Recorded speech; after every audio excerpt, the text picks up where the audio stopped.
kembali saya meninjau Bagi saya Pak ditahan Pak negara sudah 6 tahun Pak. 6 tahun.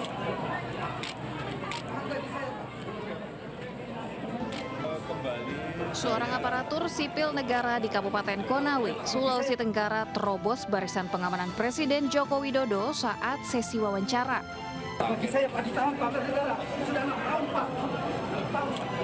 Sontak Presiden yang tengah berdiri di depan awak media langsung terkejut dengan kedatangan pria ini yang menarik tangannya. Sambil menarik tangan Presiden, pria ini sempat bicara bahwa gajinya ditahan oleh negara. Beruntung pas pampres yang ada di lokasi langsung mengamankan pria tersebut. Terkait dengan perkembangan waktu, di tahun 2018 itu tiba-tiba gaji saya dihentikan atau NIP saya dibekukan kepada Presiden Republik Indonesia, khususnya Pak Joko Widodo. Perkara ini, permasalahan ini bisa diselesaikan sampai saya bisa puas. Usai melakukan kunjungan ke RSUD Konawe, Presiden Republik Indonesia kemudian melanjutkan kegiatan peresmian Bendungan Ameroro. Dari Kabupaten Konawe, Sulawesi Tenggara, Febriono Tameng, iNews melaporkan. Mamanya ikut juga. Mama. Bocah berusia 13 tahun ini terus meronta dan mengamuk saat didatangi pihak Sekolah Dasar Negeri Sidamulya. Sudah 10 bulan, ARP mengalami depresi berat dan kerap membuat ulah di lingkungannya di Kelurahan Pekeringan, Kesambi, Kota Cirebon. Perubahan sikap bocah ini terjadi setelah ponsel miliknya hasil menabung dijual oleh sang ibu. Bahkan, ARP berhenti sekolah dan kerap kabur dari rumah hingga membuat ibunya kewalahan.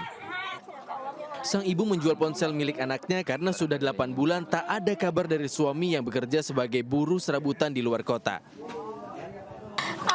Mama pinjam ya, nanti mama balikin kalau punya uang mama belikan lagi. Dia boleh, Pak boleh. Tapi ya itu di saat itu saya sering mengalamin kayak gitu. Itu HP untuk kebutuhan belajar dia atau bagaimana sih? Ya biasa kalau masih anak segitu kan game kadang. Pihak sekolah memastikan ARP masih aktif sebagai pengguna Kartu Indonesia Pintar dan beberapa bantuan program pemerintah. Pihak sekolah juga akan bekerja sama dengan dinas terkait guna memulihkan kejiwaan ARP yang terganggu. Dari Cirebon, Jawa Barat, Miftahudin, iNews melaporkan.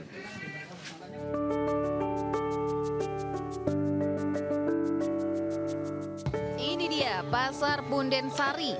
Pasar yang terletak di Desa Gunung Sari, Madiun, Jawa Timur ini sangat cocok untuk bernostalgia ke masa puluhan tahun lalu. Bukan hanya desain pasarnya yang jadul, beragam makanan tradisional yang disuguhkan penjual pun semua merupakan masakan tradisional. Salah satunya adalah nasi brokohan.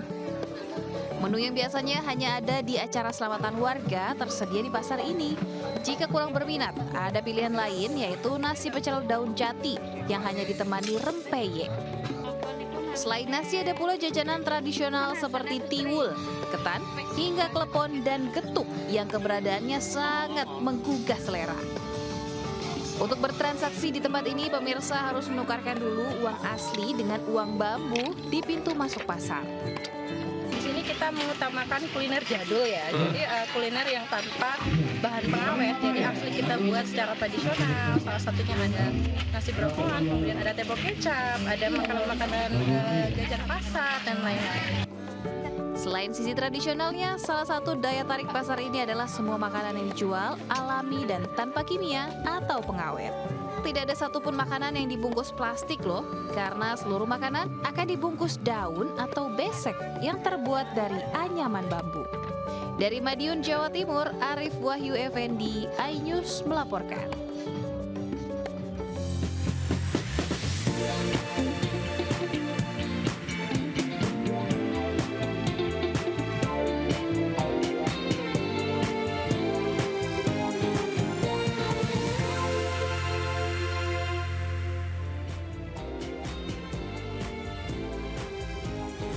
Halo, selamat siang pemirsa. Buletin iNews Siang kembali hadir menemani aktivitas Anda.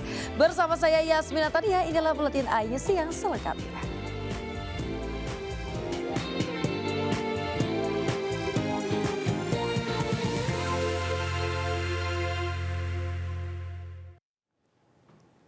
Ya pemirsa, kita awali informasi hari ini akibat parkir sembarangan. Warga yang kesal dan juga emosi menempelkan plester atau pita perekat ke badan kendaraan di Koja, Jakarta Utara. Petugas Sudin Perhubungan Jakarta Utara dan perangkat kelurahan meminta pengendara mobil membuat surat pernyataan. Satu persatu Agam Nurbakti Tribrata, pengendara mobil ini membuka plester dan pita perekat yang menempel di kendaraannya di Jalan Cipucang, Koja, Jakarta Utara.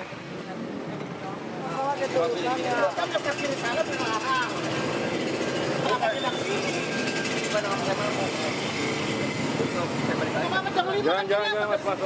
Mobil ini sengaja diplester sejumlah warga akibat parkir sembarangan di depan ruko yang dijadikan kios makanan. Tak hanya itu, seorang warga bahkan melampiaskan kemarahannya karena telah membuat resah.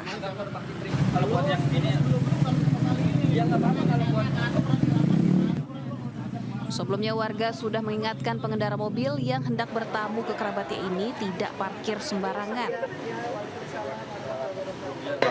Karena ketiduran bang, gua bertamu di rumah saudara. Karena ketiduran, sekarang gua udah dapat pelajarannya kayak gini ya kan. Makanya jadi saya minta maaf sama yang punyanya lah bang gua. Usai kejadian, petugas Sudin Perhubungan Jakarta Utara dan perangkat kelurahan meminta pengendara mobil membuat surat pernyataan. Karena dia menghalangi toko, maka diselesaikan dengan secara kekeluargaan. Jadi kita lakukan persuasif dengan humanis terlebih dahulu. Demikian. Petugas menghimbau warga tidak memarkirkan kendaraan di sembarang tempat lantaran bisa merugikan orang lain. Dari Jakarta, Sofyan Firdaus, iNews melaporkan. Kita ke informasi berikutnya pemirsa, korban meninggal akibat banjir bandang di Sumatera Barat mencapai 57 orang dan 22 warga lainnya masih hilang. Pencarian korban kini difokuskan di aliran sungai karena diduga banyak korban yang ikut terseret material banjir bandang.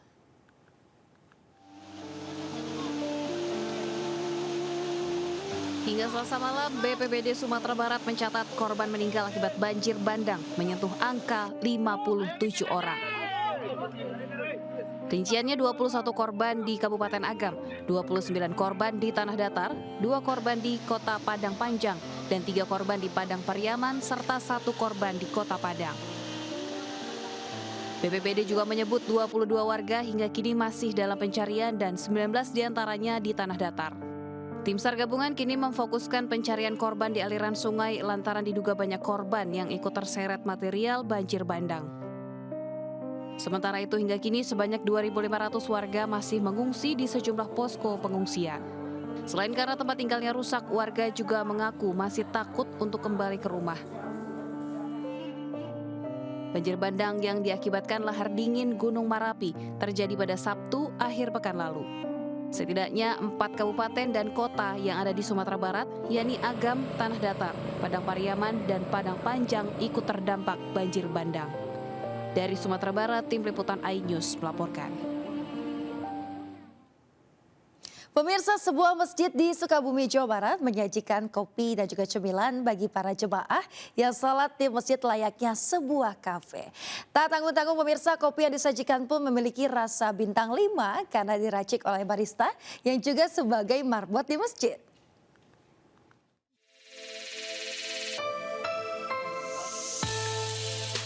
Siapa yang kira barista yang tengah beraksi juggling shaker ini adalah seorang marbot? Nah, istimewanya lagi dia beraksi bukan di kafe, melainkan di masjid. Jangan salah, kopi yang disajikan juga dibagikan secara gratis untuk jemaah yang datang ke masjid. Tepatnya di Masjid Atin yang berada di Kampung Lamping, Kelurahan Citamiang, Kota Sukabumi, Jawa Barat, Devin beraksi tiap harinya. Motivasinya pengen, udah bosan juga sih, hidup tuh habis sama diri sendiri.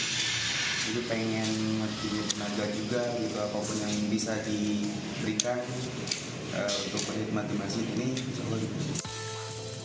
Kopi yang disajikan pun memiliki rasa seperti kopi bintang 5 karena diracik dengan teknik latte art. Kian istimewa ditambah dengan pemandangan yang indah di sekitar masjid sehingga membuat betah jemaah yang berkunjung. Masya Allah ya, ada masjid yang sangat memuliakan tamunya, memuliakan orang-orang yang datang ke masjid ini dengan menghidangkan makanan dan minuman, dan tempat untuk ibadahnya juga nyaman. Sebelum hijrah dan menjadi marbot, Devin merupakan mantan barista di sejumlah kafe di kota Sukabumi. Sejak 8 bulan lalu, ia pun mewakafkan diri sebagai marbot, berikan pelayanan kepada jemaah. Dari Sukabumi, Jawa Barat, Budi Setiawan, iNews melaporkan. Sementara warga di Kabupaten Batanghari Jambi pemirsa dihebohkan dengan aksi heroik seorang pria memikul buaya sepanjang 3 meter. Dua informasi ini kami rangkum dalam Indonesia 24 jam.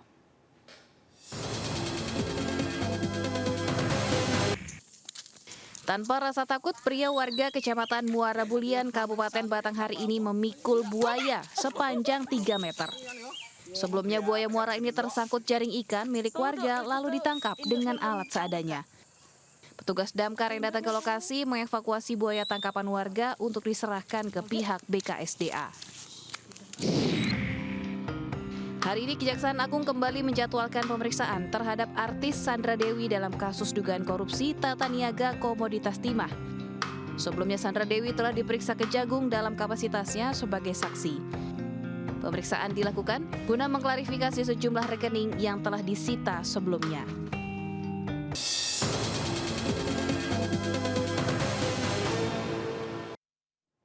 Sementara di Jakarta pemirsa, aksi bajing loncat kembali membuat resah pengendara truk yang kerap kehilangan barang bawaan dan juga harta benda dicuri kawanan pelaku.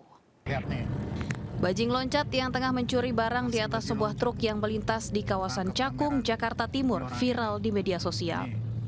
Aksi bajing loncat tersebut terjadi pada Senin siang kemarin. Video momen pelaku tengah mengambil barang dari atas truk direkam pengendara yang melintas. Aksi bajing loncat kerap terjadi di ruas Jalan Bekasi, Cakung, Jakarta Timur, membuat resah pengemudi truk. Pasalnya selain mengincar barang bawaan truk, pelaku juga turut mengambil harta benda milik pribadi sopir. Wanita lanjut usia di Surabaya, Jawa Timur menjadi korban penjamretan saat sedang berbelanja sayur. Momen pelaku yang mengendarai sepeda motor merampas kalung emas seberat 16 gram milik korban terekam kamera pengawas kampung setempat. Atas kejadian ini, korban telah melaporkan peristiwa yang dialami ke polisi dan berharap pelaku bisa ditangkap. Ya pemirsa, di Bintaro, Tangerang Selatan ada sambal viral yang diberi judul lebih pedas dari ocehan mertua. Aduh, kira-kira seperti apa rasanya? Kita simak liputan Nisa Sahib berikut dalam segmen Foodie Crime.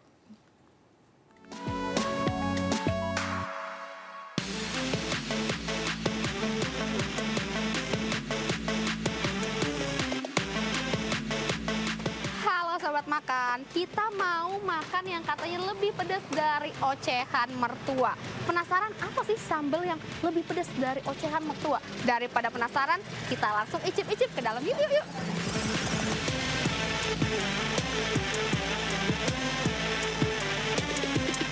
Halo Uncle, aku mau pesen yang katanya lebih pedas dari ocehan mertua. Apa tuh? Oke, jadi menu andalan yang ada di ayam penyet Uncle itu ada pecak nila, ada jengkol jangkrik, dan ada ayam penyet yang sambalnya lebih pedas dari ocehan mertua. Kenapa tuh? Namanya kok bisa lebih pedas dari ocehan mertua? Kenapa dikasih nama lebih pedas dari ocehan mertua? Karena kebetulan mertua saya mulutnya pedas banget kali ya. Saya mau pesan semuanya, pokoknya yang favorit di sini. Iya. Makasih. Sobat makan, ini pedasnya bener-bener nampol nih, bikin mata melek. Ayamnya juga gurihnya pas, cocok dimakan kalau pedasnya nampol kayak gini nih. Sobat makan, jadi pecak itu makanan khas Betawi yang rasanya tuh asin, asem, dan ini juga ikannya nggak amis nih, jadi enak.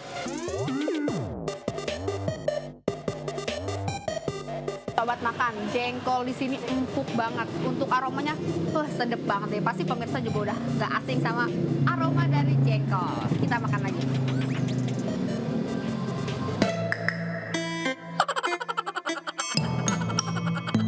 Sambalnya lebih pedas dari ocehan mertua, juga ocehan tetangga. Pedas banget.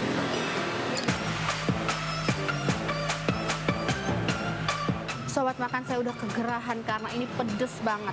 Dari semua menu yang ada, yang favorit bagi saya adalah ayam penyet sambal ocehan mertuanya. Jadi bagi Anda yang ingin menikmati sensasi pedesnya, bisa datang ke tempat makan yang ada di Bintaro, Tangerang Selatan.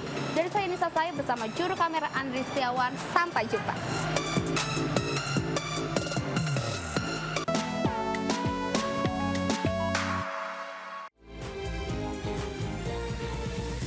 Pemirsa, jangan kemana-mana karena setelah jeda kami akan hadirkan informasi standar kelas layanan baru BPJS Kesehatan. Buletin News Siang segera kembali.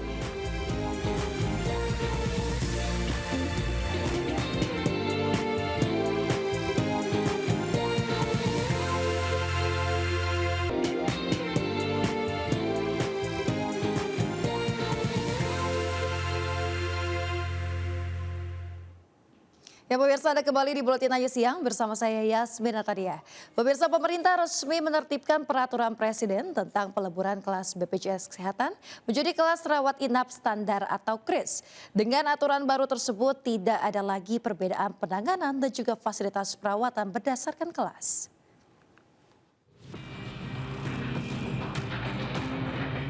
BPJS Kesehatan segera memberlakukan aturan baru terkait pemberlakuan layanan kelas rawat inap standar atau KRIS paling lambat 30 Juni 2025.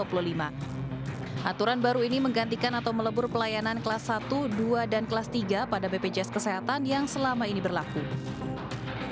Layanan kelas rawat inap standar atau KRIS yang ditetapkan pemerintah mencakup 12 poin yang terkait fasilitas kamar. Poin-poin standar fasilitas ini ditujukan untuk menyamaratakan pelayanan terhadap masing-masing pasien BPJS. Jadi itu bukan dihapus, standarnya disederhanakan dan kualitasnya diangkat juga dan pastinya kan sekarang semuanya naik ke kelas 2 jadi dalam kategori. Kendati aturan pemberlakuan sudah ditentukan, namun hingga kini rumusan besaran iuran yang akan dibebankan terhadap peserta BPJS terkait pemberlakuan kelas rawat inap standar masih belum ketok palu. Tim Liputan iNews melaporkan. Menurut saya sih kayaknya sih nggak apa-apa.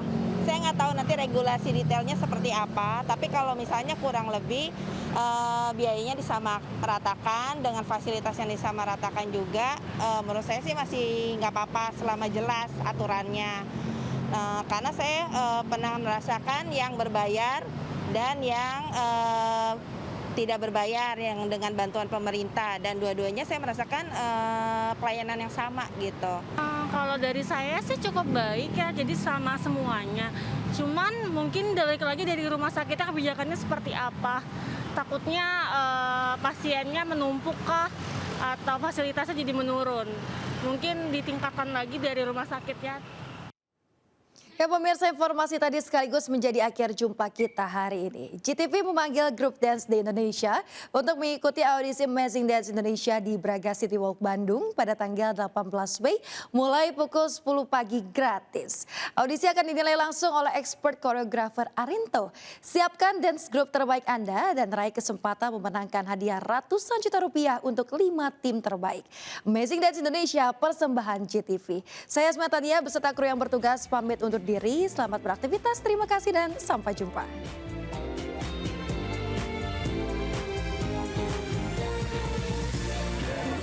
Kembali saya Bagi saya Pak di tahun Pak Saudara sudah 6 tahun Pak.